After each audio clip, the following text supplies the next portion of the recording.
दोस्तों हम देख रहे हैं NAS प्रैक्टिस सेट नंबर 3 का सॉल्यूशन। इससे पहले मैंने NAS सेट 1 सेट 2 डाल दिया है, मॉक टेस्ट का भी डाल दिया है।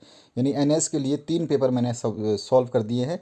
ये आपका सेट नंबर 3 है। इससे पहले मॉक टेस्ट सेट नंबर 2 और सेट नंबर 1 को सॉल्व कर दिया गया है। सभी की लिंक इसी वीडियो के डिस्क्रिप्शन बॉक्स में है, आप वहाँ से देख सकते हैं। पहले क्वेश्चन से स्टार्ट करते हैं। हिंदी, गणित, विज्ञान, सामाजिक विज्ञान, अंग्रेजी।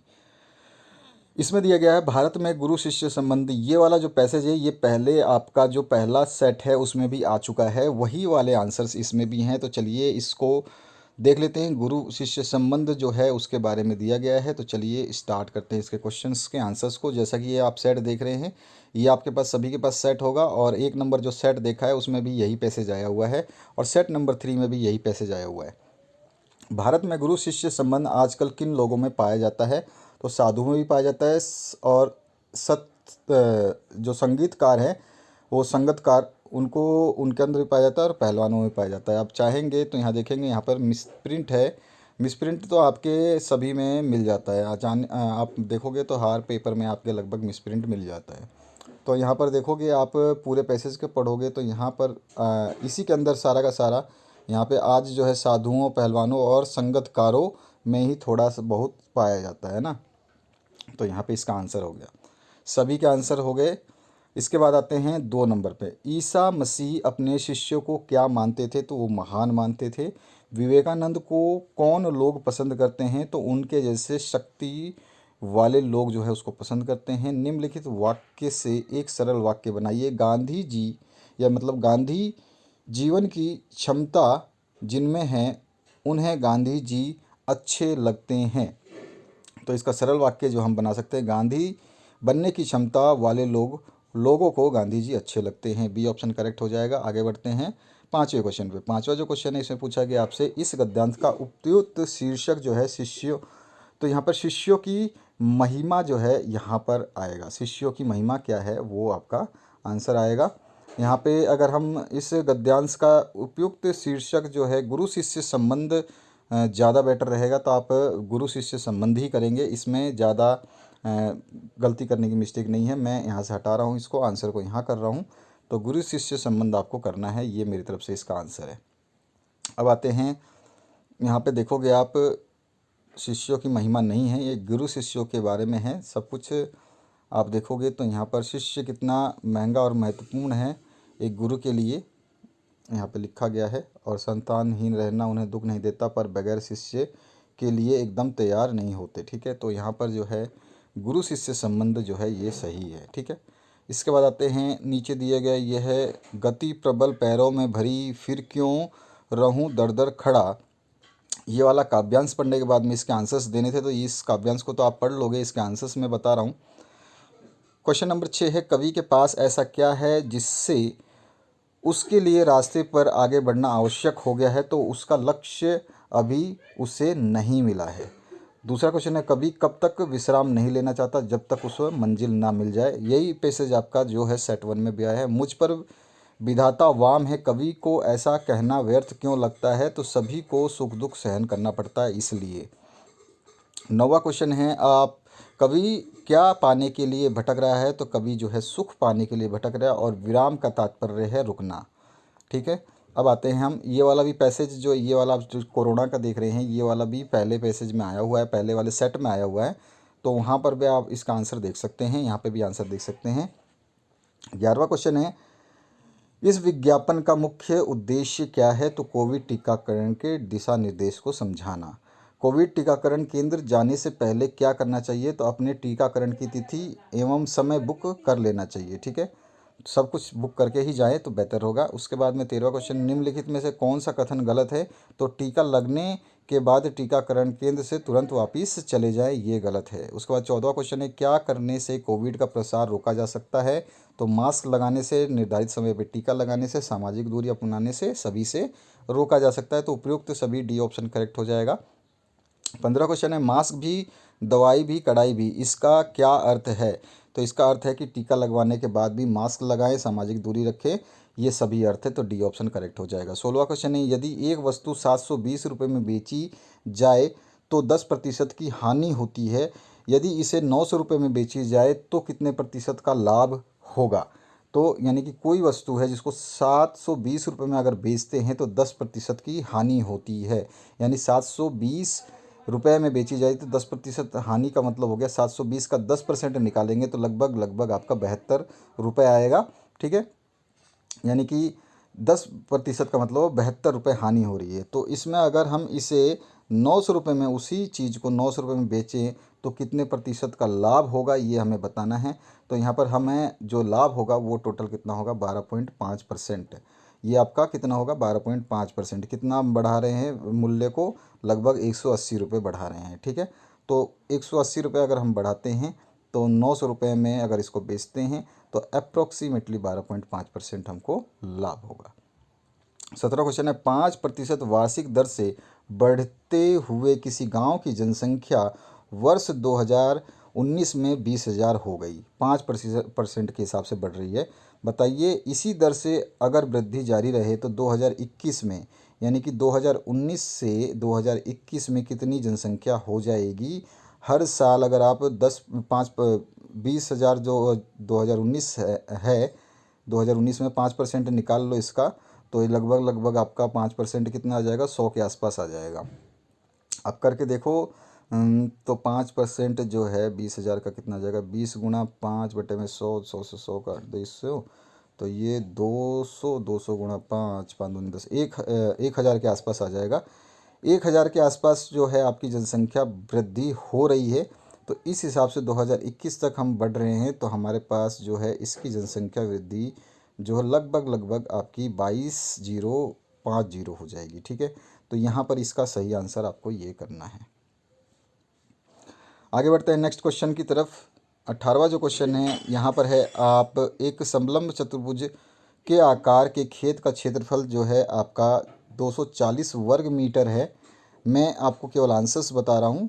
समांतर भुजाओं के बीच की दूरी 10 मीटर है और समांतर भुजाओं में से एक भुजा की लंबाई 10 मीटर हो तो दूसरी समांतर भुजा की लंबाई आपको निकालनी है। इसमें आपका जो राइट आंसर आएगा वो 38 मीटर आएगा। मैं किसी भी क्वेश्चन को ज़्यादा सॉल्व नहीं करा रहा हूँ, मैं केवल आपको मैथमेटिक्स का आंसर दे रहा हूँ क्योंकि मुझे 75 क्वेश्चन के आंसर देने हैं और काफ़ी लंबा पेपर है ये आपका। इसके बाद नेक्स्ट क्वेश्चन जो पूछा गया है, राजू साइकिल से 6 किलोमीटर प्रति घंटा की चाल से एक निश्चित दूरी 50 मिनट में तय करता है। यानी कि 6 किलोमीटर पर घंटा चलता है, यानी कि आपको 50 मिनट में तय करता है ये समय, जो 50 मिनट लगता है 6 किलोमीटर प्रति घंटा। तो 30 मिनट में उतनी ही दूरी तय करने के लिए राजू को किस चाल से चलना पड़ेगा। तो उसी हिसाब से अगर इसको चलना है तो 10 किलोमीटर प्रति घंटा के हिसाब से चलना होगा। इसके बाद है नीचे दिए गए कथनों को आपको देखना है, उसके बाद सही विकल्प बताना है। यदि एक त्रिभुज और एक समांतर चतुर्भुज एक ही आधार और एक ही समांतर रेखाओं के बीच हों तो त्रिभुज का क्षेत्रफल समांतर चतुर्भुज के क्षेत्रफल का 2 गुना होगा। तो बिल्कुल ये सत्य वचन है, यही सत्य वचन है। ए ऑप्शन करेक्ट हो जाएगा, दूसरा वाला जो है गलत हो जाएगा। एक ही आधार और एक ही समांतर रेखाओं के बीच त्रिभुज क्षेत्रफल बराबर में नहीं होते, तो ये गलत है, ये होते हैं। 21वां जो क्वेश्चन है इसमें पूछा गया है आपसे, निम्नलिखित कथनों पर विचार कीजिए और उसके बाद आंसर दीजिए। तो कथन है, वृत्त की बराबर जीवाएं केंद्र पर बराबर कोण आंतरित करती हैं। और उसके बाद में दूसरा कथन है, एक वृत्त के केंद्र से एक जीवा पर डाला गया लंब जीवा को समद्विभाजित करता है। तो ये बिल्कुल सत्य वचन है, ये भी सत्य वचन है, तो दोनों ही कथन सत्य वचन है। सी ऑप्शन करेक्ट हो जाएगा। 22वां जो क्वेश्चन है, निम्नलिखित कथनों पर विचार करिए और उसके बाद आंसर दीजिए। तो कथन नंबर 1 है, चक्रीय चतुर्भुज के सम्मुख कोणों के प्रत्येक युग्म का योग एक समकोण होता है। और दूसरा है, एक ही वृत्तखंड के कोण जो है बराबर होते हैं। तो यहाँ पर देखिए, ये जो पहला क्वेश्चन बोला गया है ना, ये पहला कथन जो दिया गया है, युग्म के समकोण नहीं होते हैं, 180 डिग्री होता है। तो ये कथन ही आपका गलत है, बाकी सब सही है। ठीक है, तो अब आगे बढ़ते हैं नेक्स्ट क्वेश्चन की तरफ। नेक्स्ट क्वेश्चन पूछा गया है, त्रिभुज के क्षेत्रफल से संबंधित हीरोन के सूत्र में एस क्या है। तो एस जो है आपका पूरे परिमाप का आधा है, यानी कि एस क्या होता है आपका, ये वाला साइड प्लस ये वाला साइड प्लस ये वाला साइड बटे में 2, यही करते हैं ना। यानी कि ए बी और सी है, तो ए प्लस बी प्लस सी बटे 2 बराबर एस आता है ना। तो एस जो है त्रिभुज के परिमाप का आधा हो गया, सीधा सी बात है। अब इसके बाद आते हैं हम नेक्स्ट क्वेश्चन की तरफ। घनाभ में आयतों की संख्या कितनी होती है? तो एक घनाभ अगर हम बनाते हैं तो उसमें आयत ही आयत होंगे, और आयत जो है टोटल कितने होंगे तो हम देख लेते हैं ऐसे करके। देखो एक तो ये है, इसी के पीछे एक होगा, ठीक है, तो दो हो गए। एक ये साइड वाला हो गया तो इधर साइड में होगा, दो और दो चार हो गए, एक ऊपर होगा और एक नीचे होगा, छः हो गए। तो बी ऑप्शन इसमें करेक्ट हो जाएगा। 7 सेंटीमीटर त्रिज्या वाले एक अर्धगोलाकार कटोरे में कितना दूध भरा जा सकता है? तो इसमें फॉर्मूला पुट करेंगे और आंसर निकालेंगे तो बी ऑप्शन करेक्ट हो जाएगा।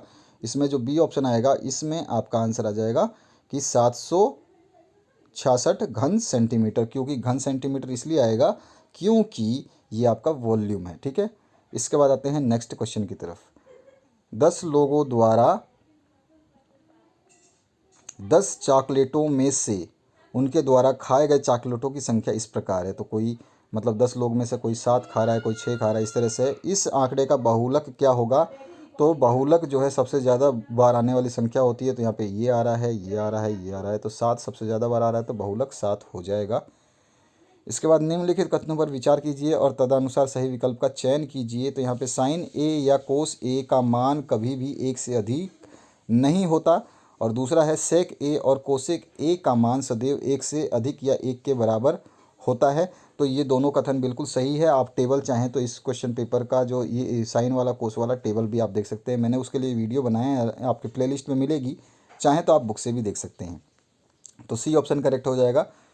निम्नलिखित कथनों पर विचार कीजिए। अब यहाँ पे कथन दिया गया, देखी गई वस्तुओं का अवनमन कोण दृष्टि रेखा और क्षैतिज रेखा से बना कोण होता है, जबकि यह क्षैतिज स्तर से ऊपर होता है। और दूसरा जो क्वेश्चन कथन दिया गया, देखी गई वस्तु का उन्नयन कोण दृष्टि रेखा और क्षैतिज रेखा से बना कोण होता है, जबकि यह क्षैतिज स्तर से ऊपर होता है। तो यहाँ पर जो है इसका सही आंसर जो है बी ऑप्शन यानी कि सेकंड ऑप्शन करेक्ट हो जाएगा। देखी गई वस्तु का उन्नयन कोण जो है वो होता है, ठीक है, तो बी ऑप्शन करेक्ट होगा। ये अवनमन कोण बोला है, अवनमन कोण नहीं होता है। 1 मीटर लंबा एक बालक एक पेड़ से 15 मीटर की दूरी पर है। मतलब 1 मीटर लंबा बालक है, कोई यहाँ पे एक बालक खड़ा है, ये 1 मीटर है, और कोई पेड़ है उससे वो 15 मीटर दूरी पर खड़ा है, इस तरह से बोला गया है। उसकी आंखों से पेड़ के शिखर का उन्नयन कोण 45 डिग्री है। तो ऊंचाई आपको ज्ञात करनी है। तो उसने ये शिखर को देखा, तो यहाँ पर जो है ये जो कोण है, ये जो डैश जो इस लाइन है, यहाँ पर जो है ये कोण, ये उसका 45 डिग्री बना है। तो उसने पूछा है कि पेड़ की ऊंचाई आपको बतानी है। तो आसानी से आप बिल्कुल आराम से बता सकते हैं। तो यहाँ पर अगला जो इसका जो आंसर आ जाएगा वो कितना आ जाएगा? 16 मीटर। इसको भी आप बुक से रेफर कर सकते हैं। तीसरा क्वेश्चन है, निम्नलिखित कथनों पर विचार कीजिए और तदनुसार ही सही विकल्प का चयन कीजिए। वृत्त की 2 बिंदुओं पर प्रतिच्छेद करने वाली रेखा को छेदक रेखा कहते हैं, नहीं। और एक वृत्त की 2 समांतर स्पर्श रेखाएं हो सकती हैं। तो एक वृत्त की 2 समांतर रेखाएं, एक वृत्त की 2 समांतर स्पर्श रेखाएं हो सकती है, कथन नंबर 2। तो दोनों कथन जो है सत्य, अति सत्य हैं, ठीक है। यानी कि वृत्त की 2 बिंदुओं पर प्रतिच्छेद करने वाली रेखा को छेदक रेखा कहते हैं। हमारी जो ये लाइन है ये हमारी छेदक रेखा हो सकती है, और हमारी कोई भी 2 लाइन ऐसे जो खींचेंगे सीधी समांतर होगी, ये हमारी स्पर्श रेखाएं होती हैं। 31 नंबर जो क्वेश्चन है, असर्शन और रीज़न दिया है, यानी कथन और कारण दिया है। असर्शन जो दिया है, चमगादड़ रात्रि में किसी वस्तु से बिना टकराए हुए ही उड़ता है, बिल्कुल सत्य वचन है। उसके बाद में दूसरा जो है, चमगादड़ों से इंफ्रासोनिक तरंगे निकलती, ये भी सत्य है। तो ए और आर दोनों ही सत्य हैं, और ए आर ए का जो स्पष्टीकरण है बिल्कुल सही बात है। क्योंकि चमगादड़ों का इंफ्रासोनिक तरंगे निकलती है, इसी वजह से रात्रि में किसी वस्तु को बिना टकराए हुए वो उड़ जाते हैं। तो सी ऑप्शन करेक्ट हो गया। इसी तरह से आपका नेक्स्ट जो 32 क्वेश्चन है, आगे बढ़ते हैं। श्याम ने दरवाजे के कब्जे में तेल डाला जिससे वो आसानी से खुलने और बंद होने लगा। इसका कारण हो सकता है घर्षण का घटना, फ्रिक्शन कम हो गया, तेल डालने से चिकनाई बढ़ गई वहाँ पर और फिसलने लग गया जो कब्जा आराम से। 33 नंबर, एक वस्तु का द्रव्यमान आधा और वेग दुगना कर दिया जाए तो उसकी गतिज ऊर्जा का मान पहले की अपेक्षा दुगना ही हो जाएगा। 80 सेंटीमीटर फोकस दूरी के किसी उत्तल लेंस से कोई 12 सेंटीमीटर लंबाई की बिंब को 1.2 मीटर दूरी पर रखा गया है। तो प्रतिबिंब की दूरी आपको निकालनी है, 240 सेंटीमीटर आएगी। निकाल लेना, मिरर फॉर्मूला में यूज़ कर लेना। 35 नंबर, आर प्रतिरोध के तार के टुकड़े को 4 बराबर भागों में काट कर पार्श्व क्रम में संयोजित किया गया। यदि संयोजन का तुल्य प्रतिरोध आर है तो आर डैश है तो आर बटे आर डैश का मान क्या होगा। तो आर अगर प्रतिरोध है आपका तो इसका मान जो हो जाएगा 1/16 हो जाएगा, क्योंकि हम इसको पार्श्व क्रम में संयोजित कर रहे हैं। इसके बाद आते हैं, यही ध्यान रखना होता है कि पार्श्व क्रम में है या श्रेणी क्रम में है, ये बहुत इंपॉर्टेंट होता है। ओजोन परत के क्षय से त्वचा कैंसर आदि रोग उत्पन्न होते हैं। निम्नलिखित में से कौन सा रसायन ओजोन परत में छेद के लिए जिम्मेदार है। तो सभी को पता है क्लोरोफ्लोरोकार्बन, CFC इसको शॉर्ट फॉर्म में बोलते हैं। अगर ये भी लिखा हो तो सही हो जाएगा। इसके बाद आते हैं नेक्स्ट क्वेश्चन की तरफ। जब मटर के गोल हरे बीज वाले पौधे का झुर्रीदार पीले बीज वाले पौधों से संकरण हो तथा पुनः उनका स्वनिषेचन कराया जाए तो F2 पीढ़ी में प्राप्त संतान में लक्षण प्ररूपी अनुपात क्या होगा। तो इसको आप देखना बुक से, ये बहुत ही इंपॉर्टेंट रहेगा आपके लिए। 9:3:3:1 रहेगा। इसके बाद 38 नंबर जो क्वेश्चन है इसमें दिया गया है एक चित्र, और चित्र में ABC को आपको बताना है। तो A आपका परागकोश, B आपका वर्तिका और C आपका अंडाशय है। 39 नंबर है, हमारे शरीर में किसी अंग के कटने के बाद घाव भर जाता है। घाव को भरने के में कौन सी प्रतिक्रिया सहायक होती है। तो समसूत्री विभाजन अगर होता है तो ही हमारे ये चीज़ काम आती है, यानी कि हमारे जो घाव भरते हैं। कथन है कोरोना एक असंक्रामक रोग है। तो ये तो पहले ही गलत है, बेवकूफ़ बना रहा है। दूसरा है, एंटीबायोटिक सामान्यतः बैक्टीरिया के जैविक रासायनिक मार्ग को बंद करता है। बिल्कुल सही है, एंटीबायोटिक इसीलिए तो लेते हैं। एड्स केवल लैंगिक संपर्क से फैलता है, ये भी सही है। छूने से, हाथ धोने से, साथ में खाना खाने से ये नहीं फैलता। तो दोनों कथन सही है। तो यहाँ पर आ जाते हैं हम इसका आंसर। चौथा नंबर देखते हैं। टीकाकरण का सामान्य नियम है कि शरीर में विशिष्ट संक्रमण को प्रविष्ट कराकर प्रतिरक्षा तंत्र को मूर्ख बनाया जाए। तो ये भी आपका जो 1 मिनट, आपका एड्स केवल लैंगिक संपर्क से फैलता है। तो ये भी थोड़ा सा मिस्टेक है, ये लैंगिक संपर्क से केवल नहीं फैलता है, ठीक है। तो यहाँ पर जो है ऑप्शन नंबर 2 और ऑप्शन नंबर 4 ये बिल्कुल सही हैं, क्योंकि यहाँ पर ये जो है हमारा टीकाकरण एक्चुअली होता क्या है, इनको सभी को जो है अंदर जाता है और हमारे जो वहाँ पर वायरस वगैरह से लड़ने वाले जब चीज़ें हैं उनको बेवकूफ़ बनाता है। 41 नंबर क्वेश्चन है, विद्युत धारा की सहायता से किसी धातु की सतह पर इच्छित धातु को निक्षेपित किया जाता है। वह प्रक्रिया विद्युत धारा के किस प्रभाव के कारण होता है। तो विद्युत धारा का रासायनिक प्रभाव अगर आपने पढ़ा है तो उसमें आपको इसका आंसर बिल्कुल सही मिलेगा। रोहन एक दुकान से 10 मोल स्रावित जल खरीदने गया। उस दुकान में 20 ग्राम के छोटे छोटे स्रावित जल की बोतलें हैं। तो आप बताइए कि उसे ऐसे कितने बोतल की आवश्यकता पड़ेगी, जबकि उसको 20 ग्राम की छोटी छोटी बोतलें हैं, उसको 10 मोल की आवश्यकता है, तो 9 बोतलों की उसको आवश्यकता होगी। 43 है, परमाणु संरचना के संदर्भ में निम्न में से कौन सा कथन असत्य है। तो C वाला ऑप्शन असत्य है। रदरफोर्ड के परमाणु मॉडल में इलेक्ट्रॉन केंद्रक के चारों ओर और निश्चित ऊर्जा के साथ अलग अलग कक्षाओं में वितरित हैं, ये उसके मॉडल का नहीं है। 44 नंबर जो क्वेश्चन है, सीमा स्याही में उपस्थित रंजकों को पृथक करना चाहती है। उसने छन्ना पत्र पर स्याही से एक पंक्ति चिन्ह की तथा जल युक्त कांच के गिलास में छन्ना पत्र को चित्र में दर्शाए अनुसार रखा। छन्ना पत्र के शीर्ष के निकट जल के पहुंचने पर उसने उसे बाहर निकाला और पाया कि उसमें भिन्न भिन्न रंग के यौगिक उपस्थित हैं। सीमा द्वारा प्रयोग में ली गई तकनीक का क्या नाम है। तो इसको हम क्रोमेटोग्राफी कहते हैं। डी ऑप्शन करेक्ट है। और यहाँ पर जो है चित्र आप देख सकते हैं, क्रोमेटोग्राफी का चित्र ये होता है। इसके बाद आते हैं नेक्स्ट क्वेश्चन पे। तो लवण ए एंटासिड है तथा बेकरी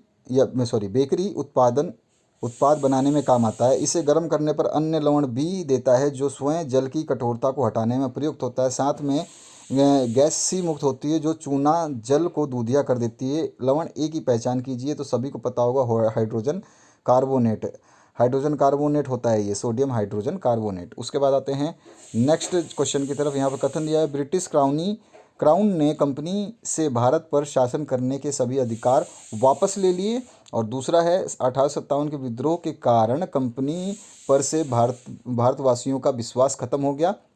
तो जो है इसमें केवल कथन सही है जो बोला गया ऊपर वाला, ब्रिटिश क्राउन ने कंपनी से भारत पर शासन के सभी अधिकार वापस ले लिया। उसके बाद आते हैं नेक्स्ट क्वेश्चन की तरफ। 37 नंबर में पूछा है, राज्य में होने वाली विधानसभा चुनाव से संबंधित प्रक्रिया को ध्यान में रखते हुए सही क्रम का चयन आपको करना है। तो सबसे पहले आपका बी ऑप्शन होगा। यहाँ पर ये वाला क्वेश्चन बार बार रिपीट हो रहा है, बहुत इंपॉर्टेंट रहेगा, बार बार पूछा जा रहा है। तो इसमें सबसे पहले बी होगा, चुनाव आयोग द्वारा राज्यों में होने वाली विधान सभा चुनाव की जो है घोषणा करना, पहले ये आएगा। उसके बाद आ जाएगा नामांकन को खारिज या रद्द करना। उसके बाद आ जाएगा आपका पार्टी और नेताओं द्वारा उनका प्रचार करना और मतदाताओं का मतदान करना। और उसके बाद में लास्ट आ जाएगा चुनाव आयोग द्वारा मतगणना करना। ठीक है, तो ये ऑप्शन हो गया, यहाँ पे डी ऑप्शन करेक्ट है, जो कि हरे कलर में किया गया है। 48 नंबर है, भारी वर्षा वाले क्षेत्र में घने जल पाए जाते हैं। तो यहाँ पर ये बिल्कुल सही बात है ना, आपको कथन से ही पता चल रहा है। दूसरा देखते हैं कारण, सहारा जो है तथा तिब्बत एशिया में इस प्रकार के वन पाए जाते हैं। तो बिल्कुल नहीं, बेवकूफ़ बना रहा है, जहाँ मरुस्थल है वहाँ पे कहाँ पाए जाएंगे वन, तो केवल कथन सही है। उसके बाद में 49 नंबर जो क्वेश्चन है, भारत के दिए गए मानचित्र में कुछ रेखाएं तथा एवं तिथि को दिखाया गया है, इन रेखाओं एवं तिथि के आधार पर सही उत्तर का चयन करना है। तो इसमें जो तिथि है और जो चीज़ बताई गई है यहाँ पर, एक्चुअली में यहाँ पर सारी चीज़ें मानसून के आगमन के बारे में बता रही है, ये ऑप्शन करेक्ट हो जाएगा। 50 नंबर जो क्वेश्चन है, इसमें पूछा गया है, दिए गए कूट के आधार पर सही उत्तर देना है। तो यहाँ पर जो है आपका पहला, दूसरा और तीसरा विकल्प बिल्कुल सही है, यानी कि स्थल एवं जल में गर्म एवं ठंडा होने की प्रक्रिया में भिन्नता पाई जाती है, जिसका प्रभाव मानसून से की उत्पत्ति पे पड़ता है। दूसरा है, ग्रीष्मकाल में अंत उष्ण अभिसरण क्षेत्र वाला विस्तार भारत के उत्तरी मैदान तक होता है या हो जाता है, ये सही है। और पेरू के तटीय क्षेत्रों में प्रवाह होने वाली उपसतही गर्म जलधाराएं का संबंध भारतीय मानसून से, ये भी सही है, पेरू भी हमारे पास में। तो डी ऑप्शन जो है सही हो जाएगा, फर्स्ट सेकंड थर्ड आपका सही है। 51 नंबर है, नीचे दिए गए जो मानचित्र है, इसमें लाल रंग से एक प्रमुख फसल उत्पादक को जो है उत्पादन को दर्शाया गया है, ये लाल कलर का। तो इस मानचित्र के आधार पर फसल के संदर्भ में सही जोड़ा गया हिस्सा आपको बताना है। तो ये मध्य प्रदेश में जो है, और ये है कपास। ठीक है, तो ये इसका सही आंसर हो जाएगा। ठीक है, आगे बढ़ते हैं नेक्स्ट क्वेश्चन की तरफ। नेक्स्ट क्वेश्चन जो पूछा गया है उसकी बात करते हैं। तो नेक्स्ट क्वेश्चन में पूछा गया कथन, भारत में पूर्वी भाग की तुलना में पश्चिमी भाग में दलहनी फसलों का उत्पादन अधिक होता है, ये कथन है। और दलहन उत्पादन के लिए अधिक मात्रा में वर्षा की आवश्यकता होती है। तो यहाँ पर केवल ये कथन जो है ये सही है, दलहन के लिए उत्पादन के लिए वर्षा की आवश्यकता खास नहीं होती है, ये ऑप्शन गलत है। तो यहाँ पे ए ऑप्शन करेक्ट हो जाएगा, केवल कथन सही है। फ्रांसीसी क्रांति के बाद ओलोपंज दे गुज द्वारा संविधान तथा पुरुष एवं नागरिक घोषणा पत्र का विरोध किया गया था और 1793 में जैकोबिन सरकार की आलोचना जो है की थी। ऐसा करने का उद्देश्य निम्नलिखित में से कौन सा था? तो दास प्रथा का उन्मूलन करना, हटाना जो जरूरी था। उसके बाद में 54 नंबर क्वेश्चन कथन है, इंडोनेशिया के जावा क्षेत्र में डचों द्वारा वैज्ञानिक वानिकी की शुरुआत की गई, सही वचन है। और डच इस समय लकड़ी की ज़रूरत को पूरा करने के लिए वन प्रबंध पर जोर दे रहे थे, तो ये भी सत्य वचन है। ये किया इसीलिए गया कि उनको लकड़ी की आवश्यकता ज़्यादा थी और वो उसको पूरा करना चाहते थे। तो कथन और कारण दोनों सही है। इसके बाद में है, दो महायुद्धों के बीच जो आर्थिक परिस्थितियां उत्पन्न हुई, इसके संदर्भ में सही कथन का चयन करना है। तो दूसरा और तीसरा दोनों ही ऑप्शन आपके यहाँ पर सही हो जाएंगे, क्योंकि पूर्ण रोजगार का लक्ष्य केवल तभी हासिल किया जा सकता है जब सरकार के पास वस्तुओं, पूंजी और श्रम की आवाजाही को नियंत्रण करने की उपलब्ध जो ताकत हो। और 19वीं सदी में यूरोप में पहला, दूसरा, तीसरा नहीं, तीसरा तो गलत हो जाएगा। तीसरा तो प्रत्योग ये आर्थिक स्थिति को नहीं दर्शाता, तो ये नहीं आएगा, पहला और दूसरा आ जाएगा। वृहत उत्पादन पर आधारित किसी औद्योगिक समाज को व्यापक उपभोग के बिना कायम नहीं किया जा सकता। तो बी ऑप्शन करेक्ट हो जाए, पहला और दूसरा स्टेटमेंट सही है। इसके बाद आते हैं कथन है, जर्मनी के एकीकरण में 1971 के समय में यूरोप में राष्ट्रवादी तनाव का सबसे प्रमुख केंद्र जो बल्कन का क्षेत्र बना हुआ था, बिल्कुल सत्य वचन है। और उसके बाद में यह क्षेत्र भौगोलिक एवं जातीय विविधता वाला क्षेत्र था, बिल्कुल सही है। तो डी ऑप्शन करेक्ट हो जाएगा इसमें, जो कि आपका पूछा गया है कि कथन और कारण दोनों ही सही हैं। इसके बाद आते हैं 57 नंबर पे। तो यहाँ पे दिए गए मानचित्र में बताना है कि लिंग अनुपात जो है 1875 से कम किन केंद्र शासित प्रदेशों में है। तो सी ऑप्शन करेक्ट हो जाएगा, हरियाणा, पंजाब और दिल्ली। इनमें 822, 819 ऐसे करके है। आगे बढ़ते हैं 58 नंबर क्वेश्चन पे। लोकतांत्रिक व्यवस्था के संदर्भ में दिए गए कथनों पर विचार करने के बाद में आपको आंसर देना है। तो आंसर बी ऑप्शन सही करना, सेकंड और थर्ड वाला ऑप्शन चाहिए। शासन का चयन आम लोगों द्वारा किया जाता है और सभी नागरिकों को राजनीति में हिस्से लेने की ज़रूरत नहीं होती है। तो दोनों ही ऑप्शन यहाँ पे सही हो जाएगा। पहला है जो सरकार लोगों के लिए प्रति उत्तरदायी नहीं होती, तो ये बिल्कुल गलत है, सरकार हमारे लिए उत्तरदायी होती है। 59 क्वेश्चन है, मुद्रा को विनिमय के माध्यम के रूप में स्वीकार किया जाता है क्योंकि ये भारत सरकार द्वारा अधिकृत है, बैंक द्वारा जारी किया जाता है और भुगतान का माध्यम भी है। उपरोक्त सभी आ जाएगा, डी ऑप्शन करेक्ट। 60वां क्वेश्चन है, रामू एक किसान है जिसने अधिशेष गेहूं को एक आटा मिल के मालिक को 10 रुपये प्रति किलोग्राम की दर से बेचा।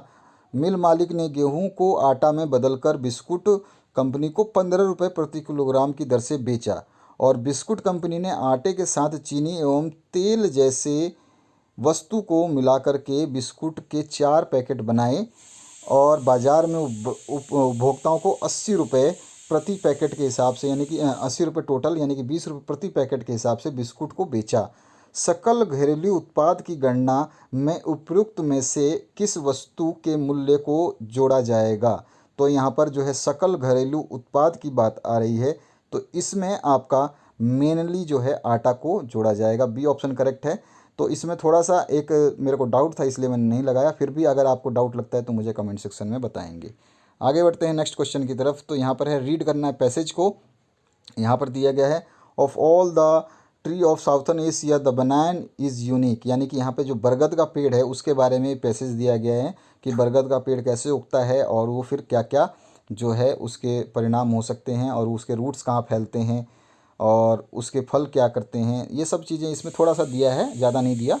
तो इसके क्वेश्चंस पूछे गए हैं इस तरह से, why banyan tree is unique, ये यूनिक क्यों है? क्योंकि ये आपका it's grow as unusual manner, ये अपनी मर्ज़ी से उगता है, इसका कोई लेना देना नहीं है और फैलता भी अपनी मर्ज़ी से। जड़ें कहाँ से कहाँ पहुँच जाएगी, आपका घर होगा अगर आपके पड़ोस में है तो जड़ें आपके घर तक भी पहुँच जाएंगी नीचे नीचे।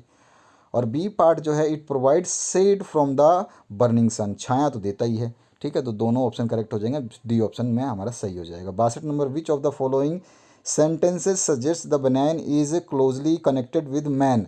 तो यहाँ पर पीपल वर्शिप ट्री है ये, और it timber is use for commercial purpose, इसके लकड़ी का भी यूज़ करते हैं। It has become a famous meeting place, और यहाँ पर लोग बाग बैठते भी हैं, तो यहाँ पे ऑल ऑफ द अबव हो जाएगा।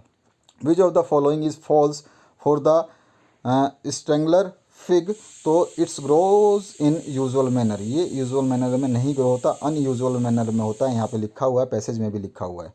इसके बाद आते हैं नेक्स्ट क्वेश्चन पे, 64 नंबर है, what prevents the host tree trunk from enlarging. तो aerial roots of strangler fig that reach to the ground, जो बरगद का जो पेड़ है उसकी जो जड़ें हैं वो जाकर के होस्ट ट्री यानी कि जो उसके पड़ोसी है या फिर उस जिसके पास वो पेड़ है उसको जो है प्रॉब्लम करता है, उसके जड़ों में घुस करके उसको रोकता है वृद्धि को। 65 number, which of the given underline word can be replaced by scorching without changing the meaning of the phrase और वर्ड। तो स्कॉर्चिंग मतलब होता है बर्निंग सन या तेज रोशनी या जलने वाला। ठीक है, तो यहाँ पर यह आ जाएगा सी ऑप्शन करेक्ट। रीड करना है ये वाला पैसेज जिसमें आपको country side must be preserved, यहाँ पे जो है बोला गया है कि विलेज यानी कि गांव जो हैं उनको हमें बचाना चाहिए हरियाली के लिए, ये सब कुछ चीज़ें के लिए। तो यहाँ पर ये पैसेज दिया गया गांव के बारे में, कंट्री साइड मतलब गांव साइड हो जाता है आपका। और इसके आंसर्स हम इस तरह से देखेंगे, as per the above poem why do people go to the country side, तो they go there to enjoy the natural beauty. ठीक है, और and they go for the peace, ये वाला नहीं है, पीस के लिए नहीं जाते, वो नेचुरल ब्यूटी के लिए वहाँ जाते हैं, क्योंकि गाँव में ही जो है आपका नेचुरल ब्यूटी है। उसके बाद में आपका जो है नेक्स्ट मेरे हिसाब जो पैसेज के हिसाब से बताया है, अगर देखा जाए तो सी ऑप्शन भी करेक्ट होता है, लेकिन मेरे को इस पैसेज के हिसाब से बी और सी ऑप्शन सही नहीं लग रहा, क्योंकि इस पैसेज में ऐसा जो है पीस वाला ऑप्शन नहीं सुझाया गया इसलिए। What would the poet prefer over flowers and tree, तो ही प्रिफर पेंटिंग, ये ऑप्शन करेक्ट हो जाएगा। उसके बाद में 68 नंबर है, the theme of the poem is, तो थीम है पोएम का to pay attention to the conservation of villages and country side, जो गांव साइड है उनके उनके उनको उनको संरक्षित करना, उनको बचाना ही इस पोएम का थीम है। उसके बाद में 69 है, which word will replace the underline word in the sentence I wander. ये इसका बात कर रहा है, I wander around the city without changing its meaning. तो स्क्रॉल यानी कि मैं दूर तक टहलना, दूर तक जाना, दूर तक घूमना, दूर तक फिरना, आवारागर्दी इस तरह से बोल सकते हैं। ये ऑप्शन करेक्ट हो जाएगा, स्ट्रॉल।